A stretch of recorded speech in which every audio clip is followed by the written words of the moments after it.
and today I am going to do miscellaneous exercise of application of integrals chapter 8. So let's do first sum. Find the area under the given curve and the given line y equals to x square, x equals to 1, x is equal to 2, x and x axis. हमने area निकालना है. पहले ये हमारे पास given क्या है, यहाँ पे गिवन है y equals to x square. ये हमें किसकी इक्वेशन दी हुई है, पैराबोला की. तो पता है कि जब भी y equals to x square आ जाए तो हमारा कौन सा पैराबोला होता है, अपवर्ड पैराबोला. ठीक है.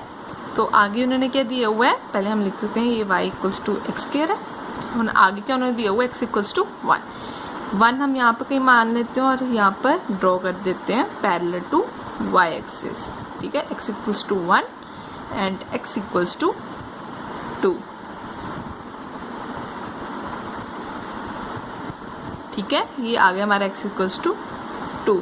अब उन्होंने बोला है find the area under the given curve. इस कर्व के अंदर, इसके कर्व के नीचे वाला एरिया निकालना है जो x equals to 1, x equals to 2 और पैराबोला के नीचे, पैराबोला के साथ आता हो. इसका मतलब हमने ये वाला एरिया निकालना है एंड एक्स एक्सिस. तो ये एक्स एक्सिस पे तो ये आ रहा है, ये तो दूसरी एक्सिस पे है. ठीक है. एक्स एक्सिस पे तो हमारा यही आ रहा है.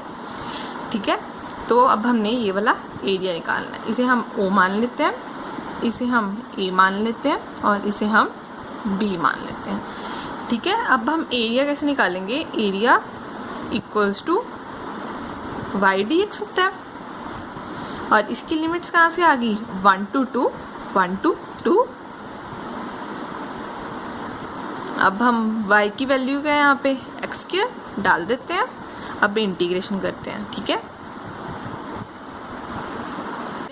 इसकी इंटीग्रेशन क्या होगी, x स्क्वायर की x 3/3 और लिमिट्स 1 to 2. अब हम अपर लिमिट माइनस लोअर लिमिट करते हैं. अगर हमने 2 की जगह 3 पुट किया, 2 की पावर 3 क्या होगी, 8/3. अगर हमने x की जगह 1 पुट किया है तो आ गया 1/3. तो हमारे पास आंसर क्या आ गया, 7/3 square units is the answer. Second part है फर्स्ट का ही.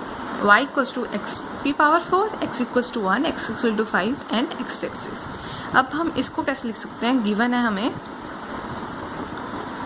x equals to y equals to x की पावर 4. इसे हम ऐसे लिख सकते हैं ना, y इक्वल्स टू एक्स की स्क्वायर फिर स्क्वायर, तो x की पावर 4 ही हो जाएगी. हमारे पास किस फॉर्म में आ रही है, फिर से पैराबोला की फॉर्म में. अगर हमारे पास ऐसा हो तो हमारा पैराबोला कौन सी फॉर्म में होता है, अपवर्ड पैराबोला. ठीक है. अब उन्होंने क्या दिया हुआ है, x equals to 1, x equals to हम यहाँ पर मान लेते हैं. ठीक है. कहीं पे ये आ गया हमारा x इक्वल्स टू 1 और x equals to 5, x equals to 5 हम यहाँ पर मान लेते हैं. तो फिर से हमने अंडर द कर्व एरिया निकालना था. Under the curve x equals to 1, under the curve x equals to 5, तो यही एरिया आ रहा है ना. ठीक है. तो अब एरिया का फॉर्मूला क्या होता है, y dx. ठीक है. तो हमारी लिमिट्स कहाँ से आ रही है, 1 to 5 और y की जगह हमने क्या पुट करना है, x की पावर 4 और लिमिट्स 1 to 5. अब हम इसे इंटीग्रेट करते हैं. इंटीग्रेट करके क्या आएगा, x की पावर 4 का x की पावर 5/5 लिमिट्स 1 to 5. अब हम x की जगह 5 पुट करेंगे तो 5 की पावर 5 क्या होती है, 625. ठीक है. 25 सीधा नहीं लिखते, हम पहले ऐसे करते हैं. x की जगह 5 पुट किया तो 5 की रेज़ टू पावर 5/5. अब माइनस लोअर लिमिट 1 की पावर 5/5. ठीक है. हमने एक 5 इसके साथ कट कर दिया, ये क्या आ गया, 5 की पावर 4. ठीक है. तो ये 1 की पावर 5 क्या होती है, 1 नहीं होती है, 1/5 आ गया. और 5 की पावर 4 क्या होती है, 625. ठीक है. और 1/5 क्या होता है, 0.2. तो हमारा आंसर क्या आ गया, 62.4.8 is the answer. Find the area between the curves y equals to x and y equals to x square. तो हमें यहाँ पर एक इक्वेशन दी हुई है y equals to x square. इसका मतलब ये हमारे पास फिर से पैराबोला है।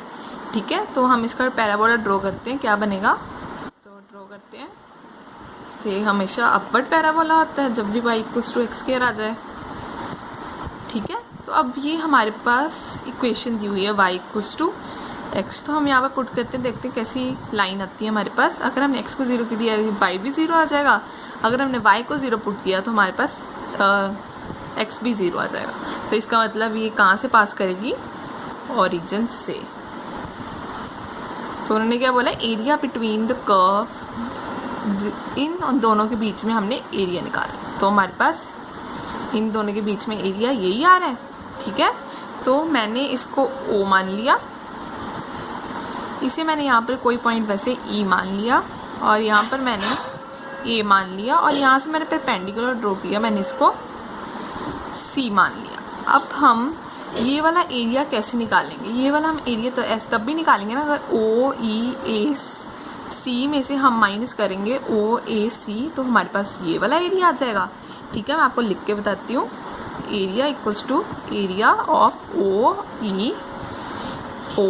OEAC minus area of OAC, तो हमारे पास ये वाला एरिया आ जाएगा।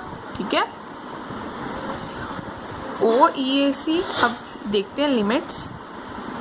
OEAC में हमारी लिमिट्स कहाँ से कहाँ तक होंगी, ये तो हमारे पास पॉइंट 0 है, 0 टू A पॉइंट तो हमारे पास है ही नहीं है, तो इसकी OAC में हमारी लिमिट्स कहाँ से होंगी, 0 टू A पॉइंट तो हमारे पास है ही नहीं है। तो पहले हम पॉइंट ऑफ इंटरसेक्शन निकालेंगे। ये इंटरसेक्शन, ये पैराबोला और ये लाइन है, तो पैराबोला और लाइन का इंटरसेक्शन पॉइंट निकालेंगे। ठीक है, तो हमारे पास गिवन क्या, y equals to x, y equals to x square.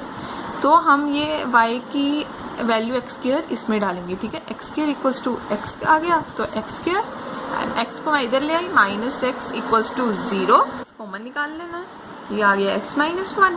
तो एक हमारी x किसके इक्वल है, 0 के, और x से माइनस 1, x इक्वल्स टू एक वैल्यू आ गई 1, एक x की वैल्यू आ गई। ये x की वैल्यू 0 इसमें पुट की दी, तो y की वैल्यू भी 0 आ गई। अगर मैंने x की वैल्यू 1 यहाँ पे पुट की दी, y की वैल्यू भी 1 आ गई।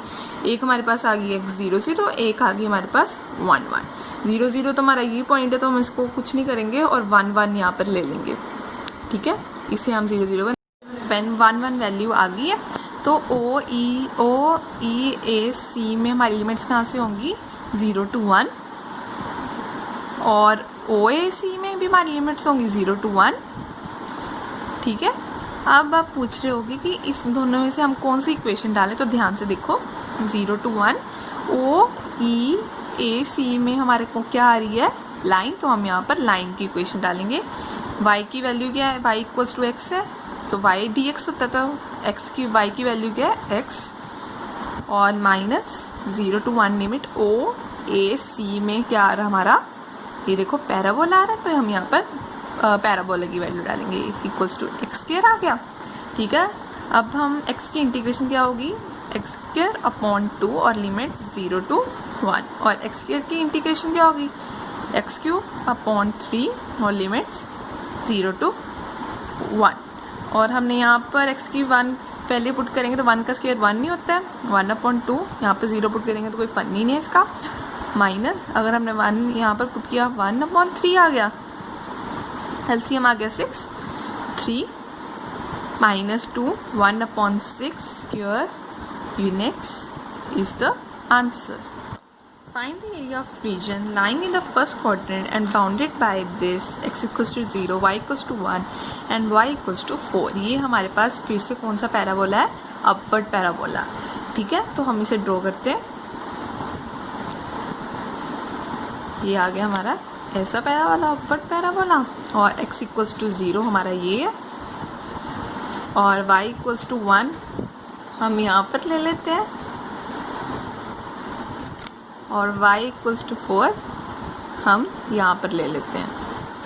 ठीक है, ये 1 है और ये हमारे पास 4 है। ठीक है, तो अब हम इसका एरिया कैसे निकालेंगे, देखो, area equals to integration of y।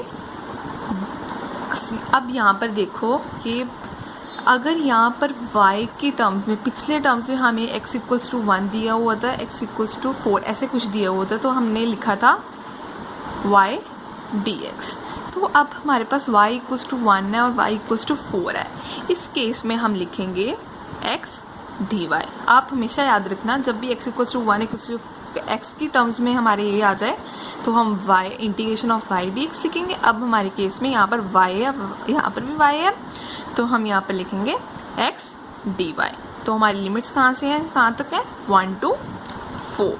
अब हम यहाँ से x की वैल्यू निकालते हैं और यहाँ पर डालते हैं। x की वैल्यू x की, हम y 4 को y के नीचे ले गए, y अपॉन 4। अब हम x को अंडर रूट में ले जाते, अंडर रूट स्क्वायर उधर गया, ठीक है।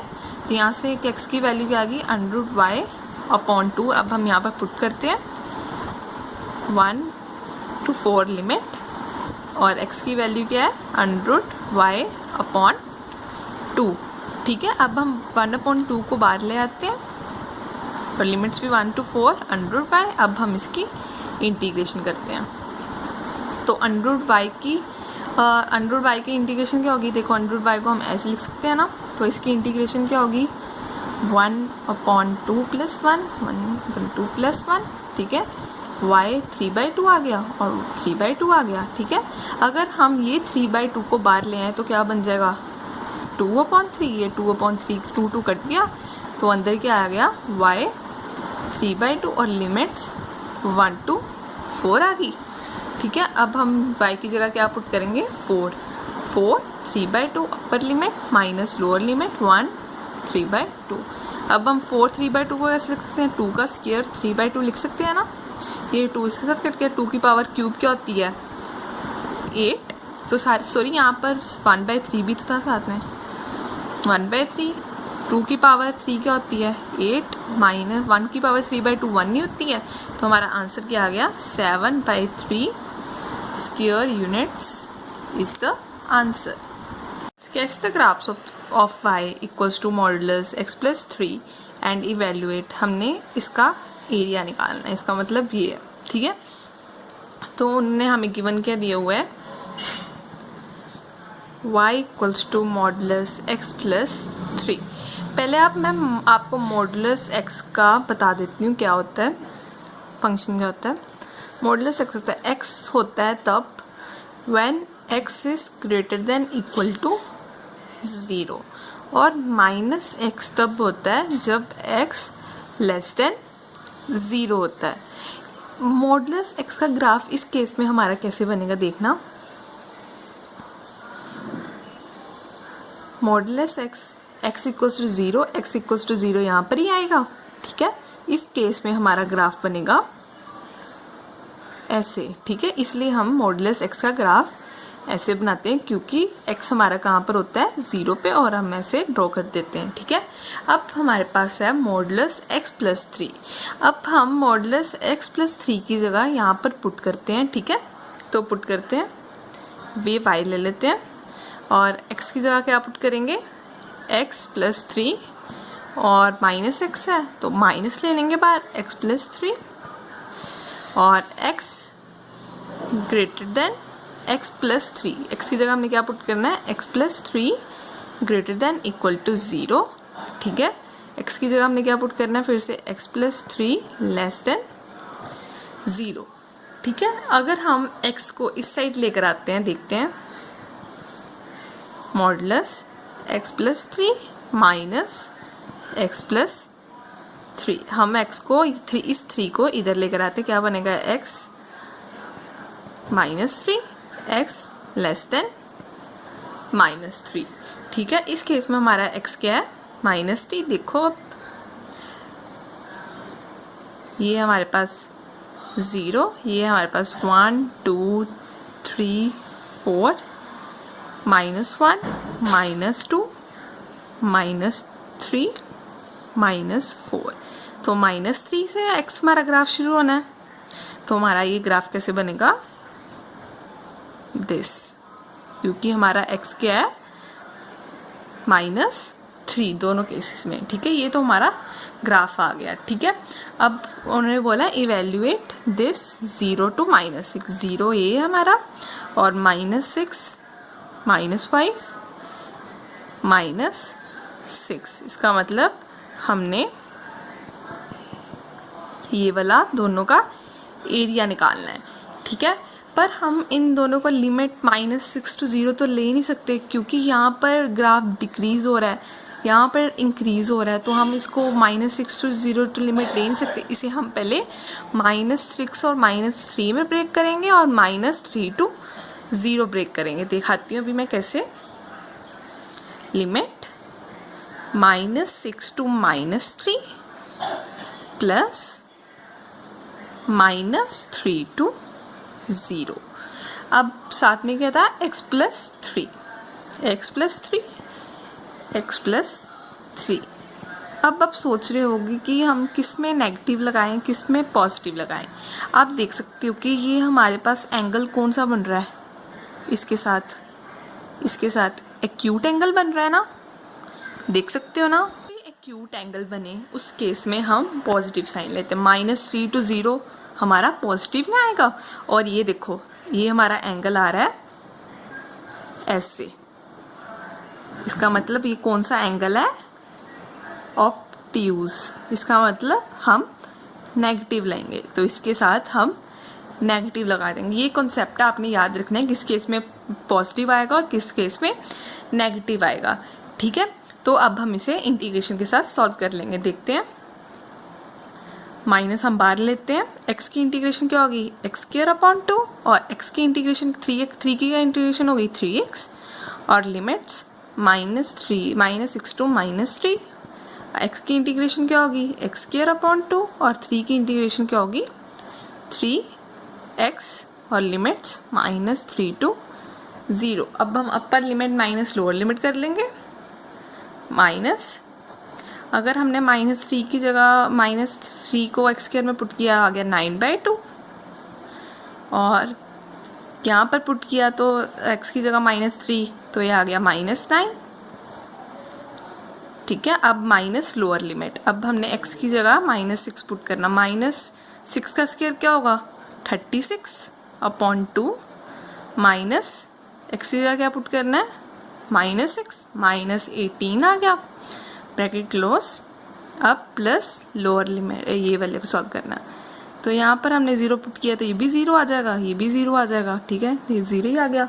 अब माइनस लोअर लिमिट, अगर -3 को हमने x² में पुट किया तो क्या आ गया 9/2, और यहाँ पर पुट किया क्या आ गया -9, ठीक है। अगर हमने इसको सॉल्व किया तो हमारा आएगा, सॉरी माइनस बार भी तो है हमारा, माइनस इसको सॉल्व करेंगे तो हमारा आएगा 1 मिनट देखते हैं, -9/2 आ जाएगा, ठीक है। और अब हम इसे सॉल्व करेंगे, ये तो हमारा 0 आ जाएगा, प्लस अगर हम इसे सॉल्व करेंगे तो हमारा -9/2 आ जाएगा, माइनस माइनस क्या हो जाएगा प्लस, तो आ जाएगा 9/2। यहाँ पर क्या होगा माइनस माइनस प्लस 9/2 प्लस 9/2, हमारा क्या आ गया 18/2। इसकी किसके साथ कटिंग होगी 9 के साथ, 9 square units is the answer. Find the area bounded by the curve y equals to sin x between x equals to 0 and x equals to 2π। हमने हमें ये y की वैल्यू दी हुई है sin x, और हमने एरिया निकालना x equal to 0 and x equals to 2π, ठीक है। तो मैं यहाँ पर गिवन क्या, हमें पहले ये लिखती हूँ, गिवन है हमें y equals to sin x, ठीक है। और मैं अब इसका रफ स्केच बना रही हूँ। उन्होंने क्या दिया हुआ है x equals to 0 और 2π मैं यहाँ पर कहीं पे ले लेती हूँ, ठीक है। और 2π के बीच में कौन सी वैल्यूज आती हैं, एक π/2 आती है और एक π आती है, एक आती है 3π/2। ये वैल्यूज आती हैं 0 और 2π के बीच में, ठीक है। तो अब हमने ग्राफ ड्रॉ करना है इसका, ठीक है। अब मैं यहाँ पर y इक्वल्स, अगर मैं x की जगह π/2 पुट करूँ, साइन π/2, साइन π/2 कितना होता है 1, हम 1 यहाँ पर ले लेते हैं कहीं पे, ये 1 पे पॉइंट ड्रॉ कर लेते हैं। अगर हम साइन को पाई मान लें तो साइन पाई क्या होता है 0, 0 तो हमारा यहाँ पर ही आएगा पॉइंट। अगर हम x की जगह 3π/2 पुट करें तो x होता है हमारा -1, तो आ गया। यहाँ पर हम -1 ले लेते हैं, ठीक है, क्योंकि माइनस वाले पॉइंट से नीचे ही होते हैं ना। अगर हम x की जगह 2π पुट करें तो हमारा साइन 2π क्या होता है 0, तो 0 मतलब यहाँ पे। तो अब हम ग्राफ ड्रॉ करते हैं, तो हमारा ग्राफ क्या आएगा ऐसा, ठीक है। तो ये हमारा हो गया ग्राफ, सॉरी यहाँ तक की है, ठीक है। ये तो हमारा हो गया साइन x का ग्राफ, जो उन्होंने हमें condition between x equal to 0 and 2π के बीच में। अब हमने एरिया ये वाला निकालना है एंड ये वाला निकालना है, ठीक है। ओ है, ये ओ है, हम इसे E मान लेते हैं, इसे हम C मान लेते हैं, इसे हम E मान लेते हैं, इसे हम F मान लेते हैं और इसे हम G मान लेते हैं। अब हम ये दोनों का एरिया कैसे निकालेंगे, ये देखो यहाँ पे area equals to area of OCE plus area of EFG, ठीक है। तो हमारा ये वाला दोनों का एरिया आ जाएगा, ठीक है। अब OCE में हमारी लिमिट्स कहाँ से होंगी 0 to π, ठीक है। और इसमें EFG में हमारी लिमिट्स कहाँ से होंगी π to 2π। अब यहाँ पर भी साइन x है और यहाँ पर भी साइन x है, और माइनस का साइन किसका, ये तो हमारा पॉजिटिव है। अगर ये नीचे जाएगा तो ये हमारा नेगेटिव होगा, ये नीचे जा रहा है नेगेटिव होगा, इसका मतलब इसके साथ नेगेटिव साइन लगेगा और dx भी साथ में होगा, dx भी साथ में होगा, ठीक है। अब हम इन दोनों की इंटीग्रेशन कर देंगे। साइन x की इंटीग्रेशन क्या होती है minus cos x, limit 0 to π। Sine x की इंटीग्रेशन क्या होती है minus cos x, minus minus क्या हो जाएगा प्लस, तो आ जाएगा कॉस x, लिमिट्स π to 2π। अब upper limit minus lower limit हम माइनस बाहर ले लेते हैं, cos π minus cos 0 plus cos 2π minus cos π। तो कॉस π कितने, कॉस π की वैल्यू हमारे पास क्या होती है -1 एंड कॉस 0 की हमारे पास वैल्यू क्या होती है 1, और हमारे पास cos 2π की वैल्यू क्या होती है हमारे पास 1, और cos π की हमारे पास वैल्यू क्या होती है -1। अब -2 माइनस माइनस क्या हो जाएगा +2 आ जाएगा, +2 equals 4 square units is the answer. Find the area enclosed between the parabola. Parabola की हमें इक्वेशन दी हुई है एंड द लाइन की इक्वेशन हमें ये दी हुई है। आपको पता है जब भी हमारा y इक्वल्स टू 4a है, y इक्वल्स टू 4ax हो तो हमारी कौन सी इक्वेशन बनती है, ऐसी बनती है, ठीक है। तो ये हमारे पास कौन सी है y square equals to 4ax। तो अब हमारे पास उन्होंने लाइन क्या दी हुई है y इक्वल्स टू mx। अगर हमारे पास y इक्वल्स टू 1x हो, y इक्वल्स टू 8x हो, y इक्वल्स टू जितना भी हो जाए 11x, तो हमारी ये हमेशा लाइन ओरिजिन से पास करती है। जैसे y इक्वल्स टू हमारा x होता है तब भी हमारी लाइन ओरिजिन से पास करती थी, इस केस में m साथ में है तब भी लाइन ओरिजिन से ही पास करेगी, ऐसे, ठीक है। तो area enclosed between the parabola and the line, तो पैराबोला और लाइन के बीच में ये वाला एरिया आ रहा है, इसका मतलब हमने ये वाला एरिया निकालना है। ये हमारे पास ओरिजिन है, ये पॉइंट 0 0 है, इसे हम O मान लेते हैं, ठीक है।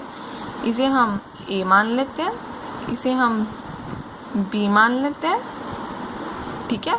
और यहाँ से मैं लाइन ड्रॉ करती हूँ, इसे हम C मान लेते हैं। अब हम ये एरिया कैसे निकालेंगे, कितनी बारी बता दियो, ये तो आपको अब आना चाहिए। ये हम एरिया कैसे निकालेंगे, area of A B C, O A B C में से हम कौन सा एरिया माइनस करेंगे, ओ बी सी, तो हमारे पास ये वाला एरिया आ जाएगा, minus area of O B C.